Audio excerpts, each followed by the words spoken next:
পদ্মকলম কবিতা বিভাগের ধারাবাহিক পর্ব 28/12/2024 কবিতা সুকান্ত ভট্টাচার্যের প্রতি। কবি সুকান্ত, তোমার নামে জীবন ধন্য। তুমি ছিলে কিশোর যখন এই প্রয়োজন ছিল তোমার 8-10 জন কিশোরের মতো অন্ন, বস্ত্র, বাসস্থানের। তুমি দুর্ভিক্ষের কবি, দর্শন উপভোগ করেছ দুর্ভিক্ষের প্রতিচ্ছবি।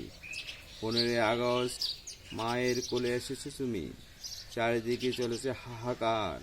তুমি খাদ্যের সারিতে প্রতীক্ষায়, বুকে বড় আসার্যের যন্ত্রণা জ্বালা। থেমে থাকেনি তোমার লেখনী, লেখনীর মাধ্যমে মাত্র 21 বছরে রেখে গেছ অমৃত রসদ।